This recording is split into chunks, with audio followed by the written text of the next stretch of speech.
Everyone, কেমন আছেন সবাই? আখি সবার আরেকটি ব্লগে আপনাদের সকলকে স্বাগত জানাই। সারাদিনে টুকটাক অনেকগুলোই কাজ আছে, তাই চলুন সকাল থেকে লেগে পড়ি, একটা একটা করে কাজ সারি। প্রথমেই যাব একটু কিচেনে, ব্রেকফাস্টটা সেরে নিই, তারপরে শুরু করব অফিস। কালকে রাত্রের আলুর দম একটু বেঁচে গিয়েছিল, তাই সকালবেলায় বিশাল বলল একটু লুচি করে দাও, আর ও চাটা বানিয়ে দিচ্ছে। লুচিগুলো আমি ভেজে দিয়েছি, আর আলুর দমটাও ফ্রিজ থেকে বার করে গরম করে নিয়েছি। বিশাল চাটা বানিয়ে আনুক, আমি তাড়াতাড়ি বসি একটু অফিসে। সকালেই একটা ডেডলাইনের কাজ আছে, তাই ওটাকে সেরে তারপরে আবার একটুখানি উঠব। চলুন, হয়ে গেছে ঘন্টাখানেকের মতন কাজ। এবারে জামা কাপড়গুলো একটু উল্টে দিই। রোদটা তো আসে দুর্দান্ত, এ তো আপনারা জানেনই, ব্যালকনির পেছন দিকটাতে, তাই ঘন্টা দেড়েকের মধ্যেই সব কাপড় শুকিয়ে যায়। দাঁড়াই একটু ব্যালকনিটাতে, খুব সুন্দর লাগে এখানটায় দাঁড়ালে। গাছে নতুন পাতা এসেছে, তাই আরও বেশি করে এখানে দাঁড়াতে ইচ্ছে করে। হয়ে গেছে অফিসের কাজ, যেহেতু সকাল সকাল বসেছিলাম। চলুন ভাতটা খেয়ে নিই তাড়াতাড়ি। দুপুরের মেনু আজকে একদম ঝাড়া ঝাপটা, ভাত আর ডিমের ডালনা। স্নান পুজো সেরে বসেছি একটু বারান্দাটাতে। সামনের বারান্দাতে সকাল থেকেই রোদ আসে, তাই দুপুর হতে হতে রোদটা এই দিক থেকে সরে যায়। এই মুহূর্তে বেশ ভালোই হাওয়া দিচ্ছে একটা। তো আজকে একটা বিয়ে বাড়িতে, বিয়ে বাড়ি নয়, বউ ভাতে যাব। আমার শাশুড়ি মারা 3 বোন। আমার শাশুড়ি ছিলেন সব থেকে বড়, উনি তো বহুদিন হয়ে গেছে মারা গেছেন। আজকে বিয়ে হচ্ছে আমার বড় মাসিমণির ছেলের। আজকে বাবাইয়ের বউ ভাত। বাবাই আর বিশাল মোটামুটি সমবয়সী, বিশাল বোধহয় কিছু মাস বড়। আর এ তো আপনারা জানেনই, আমার আর বিশালের রিসেন্ট বিয়ে হয়েছে, তাই বিয়ের পর সংসারের খুঁটিনাটি, ভালো মন্দ, ঘুরতে যাওয়া, খাওয়া দাওয়া আমি শেয়ার করব আমার ইউটিউব আর ফেসবুক পেজের মাধ্যমে। চুলটা আঁচড়ে নিয়েছি, লাগালাম একটু নেল পলিশ। কি অপূর্ব সুন্দর লাগছে দেখুন, সূর্যটা ডুবছে।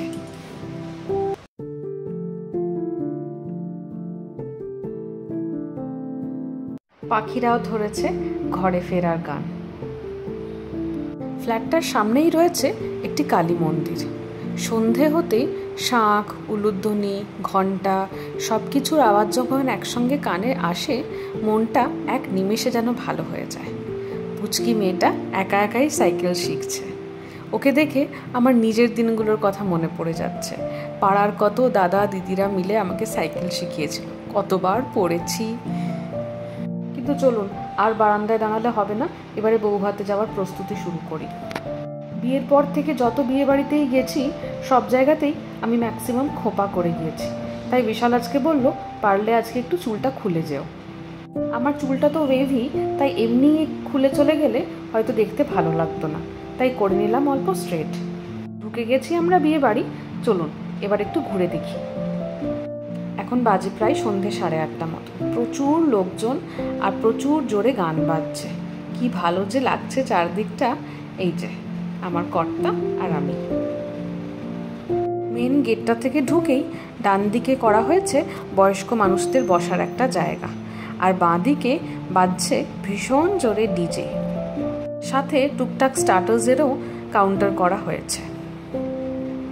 বাবাইয়ের বন্ধু, কিছু রিলেটিভস যারা নাচতে ভালোবাসেন, তারা ডিজেটার সামনে দাঁড়িয়ে নাচছে, আর এদিকে বয়স্ক লোকজনেরা বসে নাচ গান সবটাই উপভোগ করছে। চলুন যাই ব্যাঙ্কোয়েটটার ভেতরে। এই জায়গাটাতে ওরা কেক কাটিং করেছিল, আর এটা হচ্ছে এন্ট্রিওয়ে। কি অপূর্ব সুন্দর সাজিয়েছে দেখুন। ঢুকে গেছি আমরা ব্যাঙ্কোয়েটের ভেতরে। মেয়ের বাড়ি থেকে চলে এসেছে তত্ত্ব।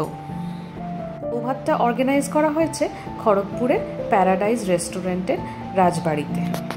এই যে স্টেজে দেখা করতে চলে গেছি বাবাই আর দেবলিনার সঙ্গে, আমি, ঠাকুমা, বাবা, দিদিভাই আর আমার ভাগ্নি। মাসিমণি খুব বকা দিয়েছে, বিয়েতে যেতে পারিনি। আমরা তো কটক গিয়েছিলাম, আর বিয়েটা পড়েও ছিল উইকডেজে, তাই অফিসের কারণেও যেতে পারিনি। তাই মাসিমণি আচ্ছা করে বকা দিয়েছে আমাদের সকলকে। যাই হোক, মাসিমণিকে একটু আদর করে আমরা ছবি তুলে নিলাম বাবাই আর দেবলিনার সঙ্গে। কি অপূর্ব সুন্দর লাগছিল দেবলিনাকে দেখতে, পুরো রাজরানীর মতো।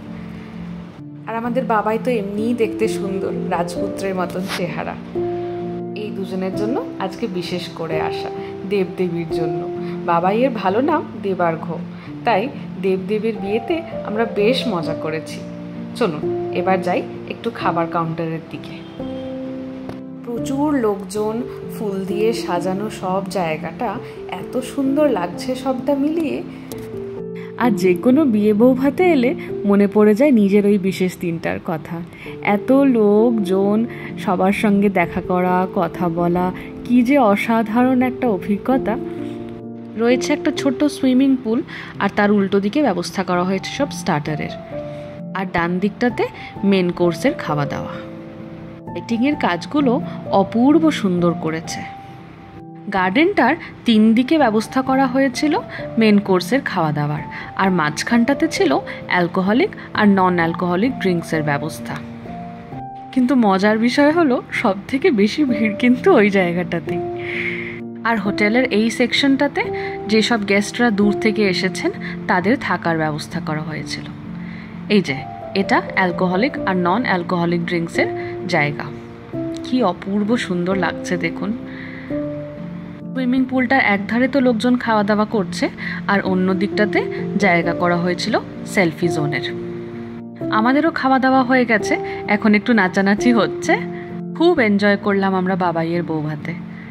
আজকের বিশেষ দিনটায় ঈশ্বরের কাছে প্রার্থনা করি বাবাই আর দেবলিনা তোমরা দুজনেই খুব ভালো থেকো, একে অপরকে ভালো রেখো।